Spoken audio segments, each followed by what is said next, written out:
Hi, I'm Amelia and I'm 6 years old. Hi, I'm Zosia and I'm 8 years old. Hi everyone, this is Mommy. What's up everyone, I'm Daddy. And you're listening to It's Movie Night. And this week we watched Life. Sony Pictures and Columbia released this sci-fi horror thriller in 2017. It's rated R and has a runtime of 1 hour and 43 minutes. Some other potential movie night movies these studios released around this time were Smurfs, The Lost Village, and Spider-Man: Homecoming. This movie is about a group of astronauts aboard the International Space Station that must stay alive to stop a rapidly growing alien life form from taking over their ship before it plummets to Earth. Some familiar faces or voices. David Jordan is played by Jake Gyllenhaal. He is Dastan, or Dastan. I apologize, I have not seen this movie yet, but that is in Prince of Persia, The Sands of Time. He plays Quentin Beck, or Mysterio, in Spider-Man: Far From Home. He is the voice of Jim Prescott in Spirit Untamed, as well as Searcher Clade in Strange World. But parents, you may recognize him from Donnie Darko, Brokeback Mountain, Prisoners, Nightcrawler, Southpaw. Dude's got a resume, but he's always going to be Bubble Boy to me. I had that long list of adult movies because I was like, man, he is just killer in pretty much everything he does. I love him. I think he is a solid actor, and he's grown so much from where he started. For you to say Bubble Boy, it's like, even Bubble Boy, I can't name a bad movie this guy's done. No. Like, sure, Bubble Boy's silly, but it's a pretty fun movie. It's a childhood staple. Yeah, maybe we'll cover it one day, but yeah, just Jake Gyllenhaal is a fantastic actor. Should I have been watching Bubble Boy as a child? I don't know. I should probably rewatch it and find out. That's what I said. We'll cover it maybe. And then we have Miranda North is played by Rebecca Ferguson. I think most of her movies are family friendly. She is Ilsa Faust in the Mission Impossible franchise. She's in Rogue Nation, Fallout, and Dead Reckoning. We know her as a villain, though, as yeah, see, he's already laughing. Yep. Jenny Lind in The Greatest Showman, trying to be a homewrecker. Yep, she's bad. But she is also Lady Jessica Atreides in Dune 1 and 2. I'm super into that sci-fi world, but for kids, those movies might be a little boring. Yeah, they're boring for adults as well, so they definitely think it's boring. Calm down. Rory Adams is played by Ryan Reynolds, who we have talked about multiple times on previous episodes. He's the voice of Guy in The Croods. He is Nolan Booth in Red Notice. He is the voice of Detective Pikachu from Pokemon Detective Pikachu, but more recently, he is Wade Wilson or Deadpool from the Deadpool franchise. Sho Murakami is played by Hiroyuki Sanada. He plays Kenji in Rush Hour 3, Mr. Musha in the live-action Speed Racer, and Shingen in The Wolverine. I might have butchered that last one, but I think I did pretty good on all of those. You did a good job. The director of this movie is Daniel Espinosa. He has not directed anything really worth talking about. Way to go, Daniel. Yeah, he directed Safe House, which was okay. Child 44, which I've never heard of before. I've never even heard of that. You would like this. It's got Tom Hardy in it, and it takes place during World War II, I believe. Okay. And so like it's right up your alley of things that you like. Tom Hardy being one of those. Absolutely. And then the other movie he directed was Morbius. Oof. Yeah. We're just going to glaze right over that. And then I did want to bring up the writers, who are Rhett Reese and Paul Wernick. They actually wrote Deadpool 1, 2, and 3. Oh. All 3 Deadpools. So they were right there alongside with Ryan Reynolds. So I thought that was interesting that those awesome movies were also written by these guys. That's pretty cool. This movie was written by those guys who wrote that awesome movie. Yeah, I mean, it makes sense that, Ryan Reynolds is in this movie then. Yep, definitely does. So first impressions, Mommy, this movie came out in March of 2017. Now, I know we did not see this movie in theaters, but how old were you the first time that you watched this movie, and do you remember liking it? I was 25 years old when we saw this movie, and I know we watched it at home. It was available on some sort of streaming service, and I remember enjoying it. Yeah. We'll get into more of the reasons, because I don't want to go into positives right away, but I know I did enjoy it the first time we watched it. Yes, we did watch this movie when it first came out in 2017. Yeah, we did not see it in theaters, but I remember liking it as well. There's reasons, like you had just said, that we will get to, and I don't want to hit that now, but yeah, it's a decent movie. It's good. Yeah. So, Zosia, did we have a title drop in Life? Yes, they said it in the first part of the movie. Yeah, it's pretty early on after they get all the Mars stuff, and I think it's when they start studying the soil and discover Kelvin. You work it. We're looking at the first incontrovertible proof of life beyond Earth. And it said so quickly in the sentence that I was staring at Zosia, and she looked at me like, "What do you want?" And I'm like, "They said life," and she was like, "Oh my God." Amelia, what about our cat Cam? There was no cats, but there was a rat. So if there was a cat on board, he wouldn't be too far away. They like to chase those mice, right? Yeah. So there's a lot of movies that have good aliens, like E.T., Groot is a good alien, Stitch, and then there's evil aliens, the Predator, the Xenomorph from the Aliens movies, and then Mars Attacks. I didn't know if you had a favorite alien, Mommy, because this alien in this movie is very much an evil alien. I don't know if you had a favorite alien. I do really enjoy Stitch. Like, I love all that, like all the shows that stemmed from that, all the 626 and all the other experiments of that. It's just super fun and cute and cartoony. Realistic wise, Predator. I mean, I don't understand why they feel the need that they need to be the best hunter in the world, but it is cool. I like the movies. I like the ominous clicking. There is one of the movies in the franchise where they do team up with humans to take out the aliens. So you may have to check that one out because the Predators are not bad guys in it. Anti-hero predators? Very much anti-hero predators. Yeah, I just think they're cool. It's a cool backstory that their only mission in life is to just out-hunt other people. My favorite alien, like, I do love E.T. I think E.T. is probably the best alien. Even if it does break your heart at the end? Absolutely. But, and I know our friend Emily would just be like, no, absolutely not. Because I remember she was like... E.T. scares her. Yeah, E.T. scares her. And I get it. He's kind of creepy looking. But man, my favorite alien... I'd probably go with Groot. I think Groot's awesome. Pretty much half of the Guardians of the Galaxy are all considered aliens because they come from different places other than Earth. Very true. I prefer Groot from Guardians 1. Like, he's always been my favorite. I didn't like... Teenage Groot or anything. I didn't like Teenage or Baby Groot. Baby Groot's cute, but he got annoying after a while. And I think that's also the inner hipster of me that everyone loved that one. And I'm like, nah, I want adult Groot. I like Drax. Drax is awesome. If I had to pick an alien, maybe from the Guardians group. Yeah, Drax is amazing. I like Drax. He's the best character in that whole franchise. I don't think you can argue Rocket as an alien because technically he's a raccoon. Yeah, I guess so. So I can see that. But a talking raccoon would be cool too. Kelvin's cool though in this movie. I do like Kelvin in terms of I like this. Which is the name of the alien. Yes. The alien in this movie is named Kelvin. And he's got a cool backstory. It's a very short sentence, but it's I can't remember the astronaut's name, but one of the astronauts, Hugh, yes. So Hugh brings up the fact that they need oxygen to survive, and that because this specimen did come from Mars. They got this from Mars, and yeah, I think they extracted it from the soil. Yes, and what's really cool about it is that he mentions that they need oxygen to survive, and there was no oxygen, so that he was just laying dormant for. I don't even know. They don't have a year or a guesstimate of how long he's been dormant, but he mentions that this creature, this entity, is probably what took all the lives away on Mars, and because there was nothing else for it to eat, that's why it was laying dormant. And that's crazy. It's a cool little backstory because you're like, man, is that possible? It was a cool scene, too, because he's manipulating the air quantities in the little, bubble that they have Kelvin in. Yeah. It's whatever it is. You know what I mean? It's like a study thing. It looks like a little bubble tank. Little lab. But he's like, oh, let's try, Protozoic Earth and have a little bit more carbon. He's just, messing with the atmosphere to see what's going to make this thing move. And you should have just stopped while you were ahead, Hugh. Science, yes. It was cool. I thought, as a scientist myself, not as much now. I'm more mom than scientist. But from when I was in college, I'm like, oh, this is pretty cool. You know who else is somewhat of a scientist? Somewhat of a scientist myself. Norman Osborn. Yes. He would like this movie. He would. But yes, Kelvin has an interesting backstory. I like that you do get his motivations because Hugh, I believe, also mentions this, and it's that if Kelvin doesn't go after this crew, the crew is going to go after him. So, I mean, really, he's just fighting for his life. In a way, you could argue that he is not the villain of this movie, even though he is the villain of this movie. But yeah, Kelvin just wants to live.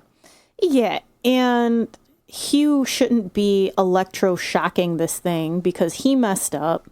He did. And then technically Calvin, they think he died, right? So then they're trying to wake him back up because they're like, oh man, he went back into his deep sleep. And they're like electric probing this thing. It's like, yeah, I'd be mad too. I would wake up like, who do you think you are, shocking me out of my sleep? I mean, it was like shock panels in a way. Like they were just trying to, I get it. But still, like if I was sleeping and somebody it. did that to me, I'd be pretty pissed. Yeah, if someone came at you with like, all right, clear. Yeah. I'd be like, what was I'm that? just sleeping. Leave me alone. So in a way, I feel like Hugh brought this upon everybody in the station. Darn it, Hugh. I'm telling you should have just been like, hey, it's time to wake up, bud. It is good, though, that it happened where it did, because had they gotten to Earth, that would have been way worse. So, I mean, it's good that he did do it there instead of Earth. Well, that's what they make the point. They make the point that these astronauts cannot come home at any cost with this thing until they know, is it safe? Is it okay? Like, we don't want to bring any foreign objects, if you will, back into our planet unless we know that we can trust it. So, yeah, they are stuck on this space station. Mm-hmm. So it's interesting to have favorite scenes of this movie because, for the most part, it's a thriller. It's just nonstop eerie. Yes, there's no ups of this movie. There's one up of this movie, and it's just when one of the characters is like FaceTiming his family, and his wife is having a baby. Yeah, like so he gets to kind of quasi be there for the birth of his daughter. Yes, that's the only real up of this movie where you're happy for somebody. Otherwise, everything is just terror, like you had said, and just your heart's pumping, like so. But I do have a favorite scene, and it's right when they realize Kelvin is very hostile, and Kelvin is trying to figure out a way to get out of this room that he's in, or she. I don't know. We don't know what gender Kelvin is, but it's trying to get out of this room, and it realizes that it's got to go through the air duct system, like a fire extinguisher or whatever. It's like an it is. opening and close air duct vent. Yeah, so they're able to shut them, and Kelvin realizes, oh my gosh, they're shutting them. So it starts going to every single one, and you see the characters shutting them off from a computer, but it doesn't go as fast as their fingers. There's a slight delay. So it gets down from like 8, 7, 6, 5, and you see them all going, and Kelvin makes it into the very last one, and you know what's going to happen, but it still had my heart. You still suck your breath in. Oh my gosh. You're not even sucking your breath in, you're just holding your breath. Oh my gosh. Like, it's going to happen, but you hope it doesn't, and it does. Did you have a favorite scene? We just mentioned it a little bit, but I loved seeing Sho FaceTime with his wife and being there for that big moment, because it goes to show that, sometimes you can't always be there depending on your job. Mm-hmm. And I like that it gives him some backstory. I like that you're like, oh, okay, you do have a family back on Earth, and you're up here doing all these things, and you're probably a really great role model, for your family. And I'm glad you got to see your daughter born, but man, that would stink. Yes. That would stink to be literally thousands of miles away and see that. But I like this scene because it is the only backstory we get for any of these characters. You get slight backstory from some of them. But not much. I feel like this is the only character that you can connect with on a family level, on having a personal life level. That's true. I feel like nobody else mentions anything about friends, significant others, etc. So I like that we get a little bit of a connection out of Sho.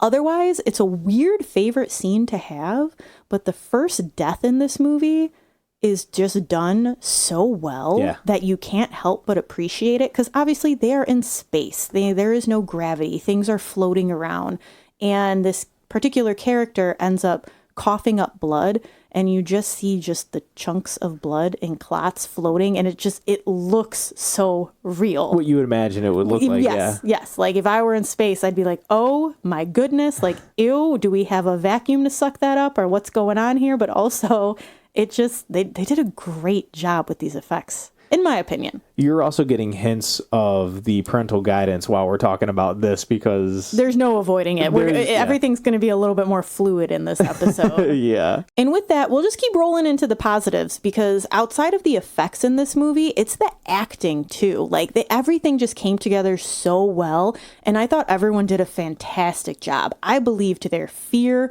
I believed all of their little roles and tics that they had for the crew of the space station.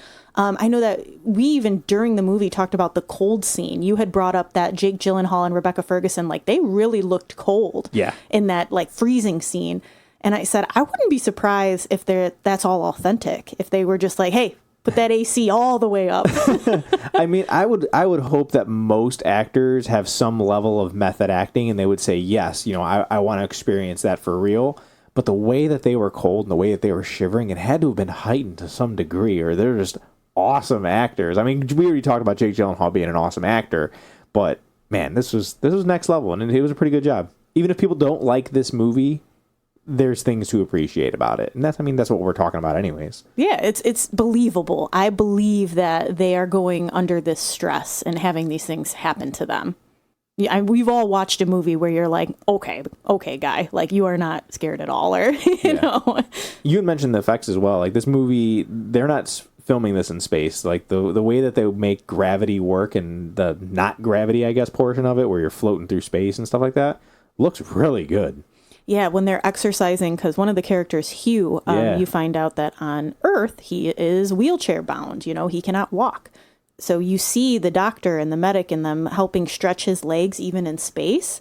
But there was a little touching, like you said, a hint of a background for him of like, oh, I don't hate my chair. Yeah. I don't. Like, I'm glad, I'm happy for the guy who invented it back on Earth. But I like being in space because he can basically walk, he can float around. And it's just like, it's a nice little touch. Even Jake Gyllenhaal's character, he mentioned that he doesn't like being on Earth because they're just so chaotic, Yeah, he had been up there for like 400-something days straight. See, more backstory. You said nobody had backstory. I said personal-wise. I like do get connections, personal connections. There we go. That's what I was looking for. Yeah, he's like, I'm not going back to that place. People are horrible. And I don't blame him. Like, I'm not going back to 8 billion people. No way. Can't say I don't get it.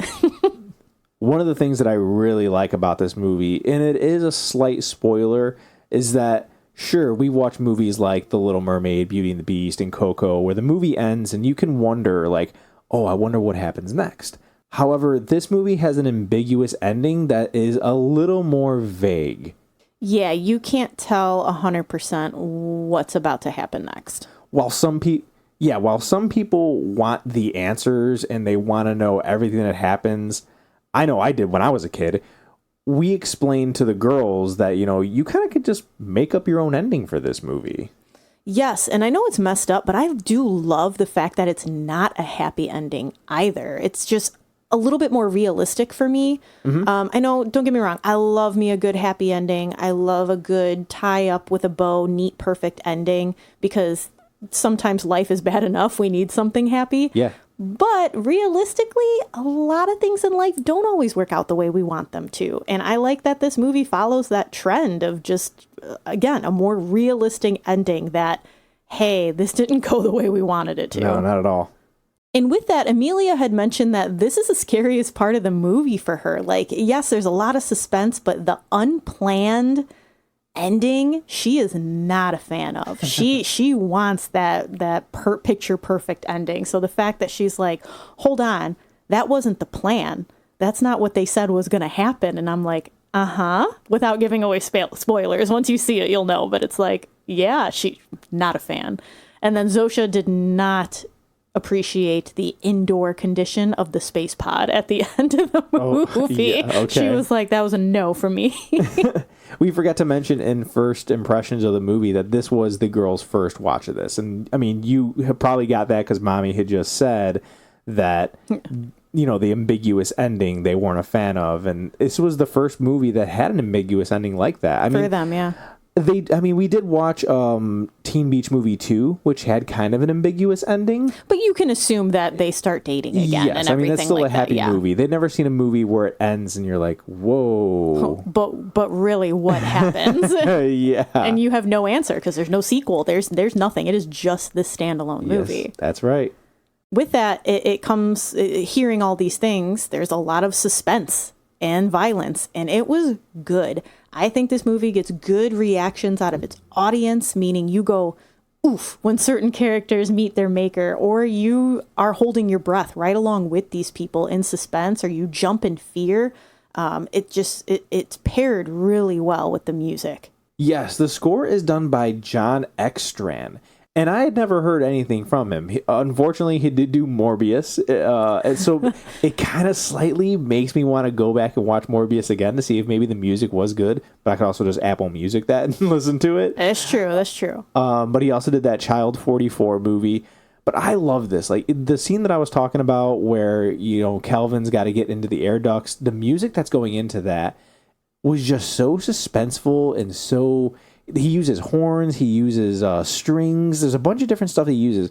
And I think that it was good because it also gave our girls the hint that something bad was about to come. The wait for it. Yeah, they kept their heads underneath, or Zosia at least kept her head under the blanket quite a bit for this movie. Or they would like one eye it, like, yeah. Yeah. And I'm like, oh, I remember those days. Yep, absolutely. But the music I think was awesome, like a key for them to know, okay, this is about to happen. I'm going to tense my body up and I'm going to be ready for this scare. Especially when it would go completely silent. Oh, yeah. Like there were moments where it was just nothing. Yeah. There was no sound and you're like, oh my gosh. Very, very good score and sound design for this movie.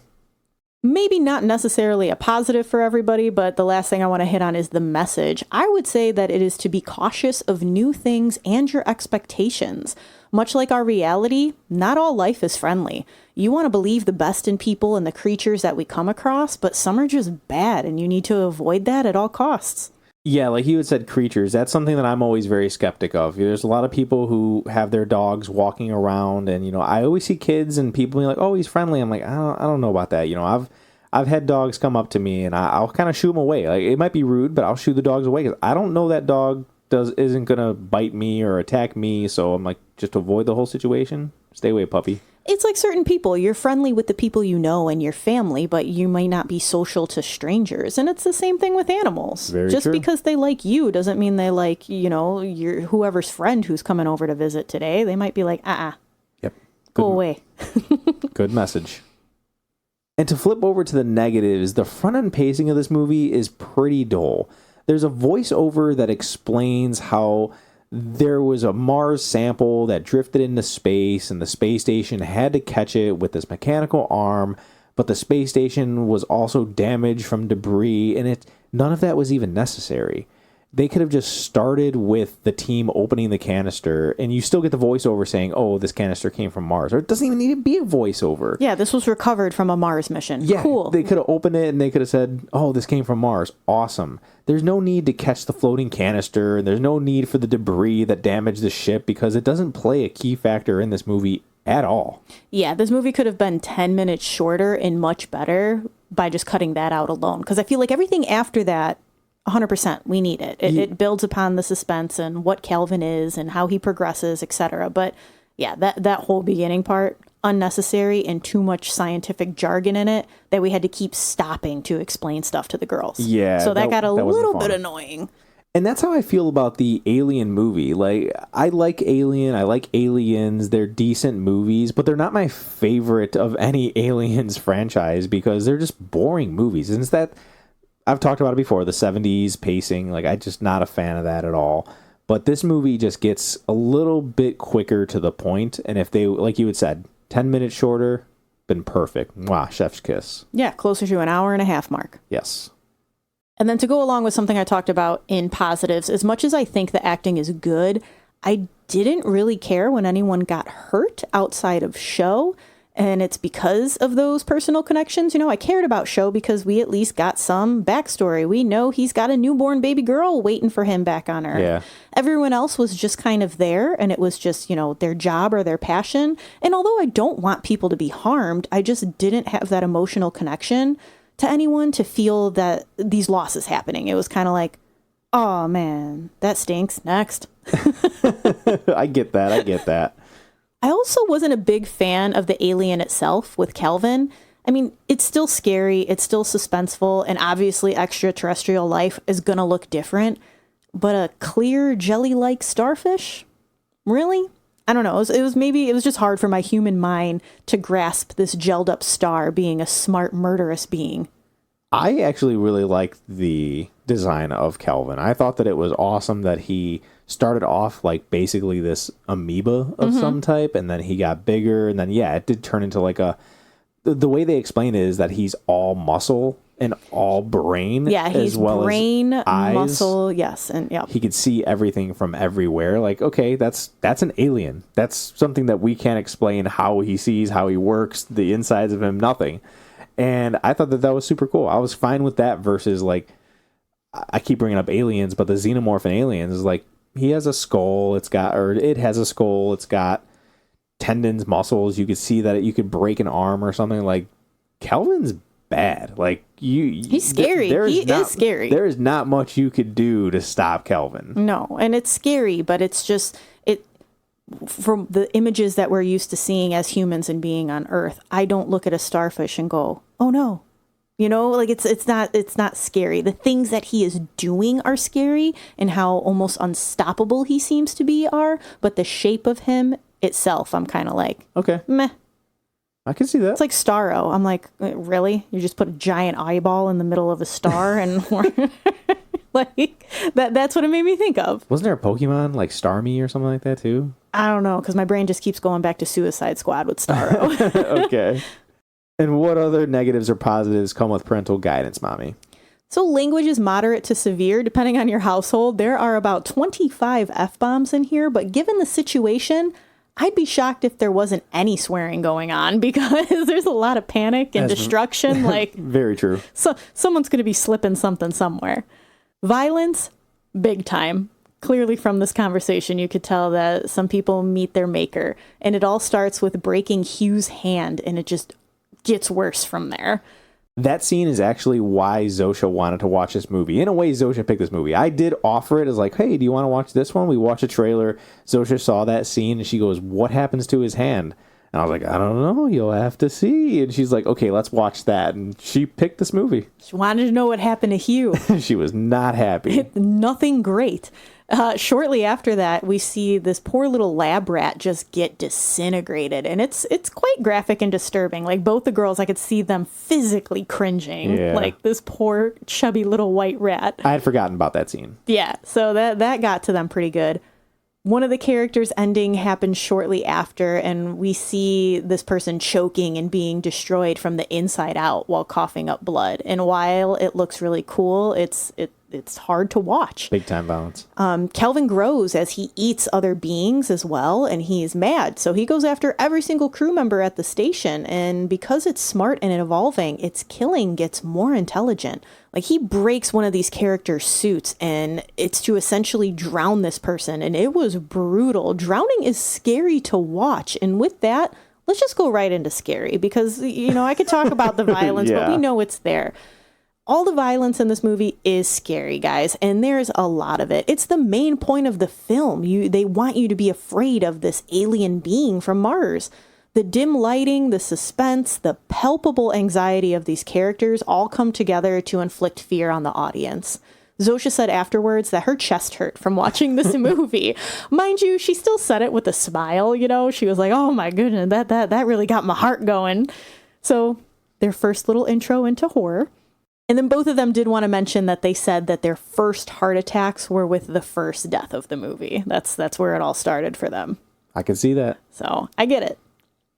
Grown-up stuff, honestly, I don't think there's much. Outside of, like, that scientific jargon, I think it's all pretty... Yeah. It's all pretty okay. We see Show's wife having that baby over FaceTime, so explaining to kids that some careers cause people to miss out on huge moments might be hard, since kids think simplistically, you know? If you ask a kid a question, they'll be like, oh, if you want to be around for something, just do it. Yeah. Which I agree with, but life isn't always going to work out that way in adult land. Nope. Lastly, cry factor. I don't think anything is going to make you cry, but you're going to get sweaty maybe from anxiety. Definitely. And as for an age recommendation, you know your kids better than we do. We're just here to give our opinions. Although our girls did make it through the entire thing and there were no nightmares at night, I don't think I could recommend 6 or 8. There was some explaining we had to do for the girls and a decent amount of science jargon, as well as the amount of terror that happens on screen and the anxiety given to the moviegoers. But if you do have a thrill seeker in your house, I'd say maybe 10 and up would be a fine age. Yes, and again, to stress, 6 and 8 years old, they slept perfectly fine that night. Yes. I mean, but look at what we do. We watch movies all the time. It is very easy to explain to our children that things are fake and not real. So you know your kids. We did. We had that talk afterwards. We're like, this does not exist. There is alien life forms up there somewhere, but it's not like this, and this never happened. This is not a true story. Obviously, this guy is Deadpool. Because Amelia was like, oh no, Deadpool. But yeah, not real. So our Rotten Tomato critics have this movie at a 67%, which is a thumbs middle. Audiences have it at a 55%, which is also a thumbs middle. Let's see how it holds up in our house. Zosia, do you give Life a thumbs up, a thumbs middle, or a thumbs down? Thumbs down. Thumbs down. Why a thumbs down? Because it's really, really, really, really, really, really, really, really, really scary. It's a lot of reallys. Is it really scary, though? Yeah. Okay. So you'll never want to watch this again? Nope. All right. Amelia, what do you give this movie? Thumbs down. Oh, why a thumbs down? Because it was really scary and I didn't like it. Okay, that's fine. Mommy, what are you giving this movie? I think I'm going to give this movie a thumbs middle because I like it, but not enough to give it a thumbs up. I would watch it again. It did scare me. I thought all the actors and actresses did a great job. But at the end of the day, it's just an alien movie. You know, like it's nothing mind-blowing for me. Okay. But I also don't think it's a bad movie. So I'm going to keep it middle of the road. Okay. What about you, Daddy? I'm really having a battle in my head. I'd like to give this a little bit higher because of the acting, like you had said. It is so good. There's a lot of good things about this movie. There's not much to not like. I mean, because of the violence. I mean, we are okay with violence. We're okay with language. We're about those things. Yeah. So I kind of want to go thumbs up. It's hard. I agree. That's why I'm like, my thumb is kind of pointing towards up, but I'm going to be different here. I'm going to say thumbs up on this movie. I think that if you're listening to this and you're an adult, go watch this movie. Yeah, like I said, push it off for the kids for a little while. But yeah, if you're an adult, go watch this movie. I thought it was a lot of fun. It's a solid suspense film. And if any of you would like to add Life to your movie night list, it is currently streaming on Netflix or available across platforms. And after watching, let us know if you give it thumbs up, thumbs middle, or thumbs down. And when you want to let us know what you think about the movie, please find us on social media. We like to post pictures of us on our movie nights, letting you know what snacks and sweets we're eating. It's a fun place to hang out. Our Facebook is It's Movie Night, and our Instagram is It's Movie Night Pod. Thank you for listening. Join us next week for another movie night. Bye.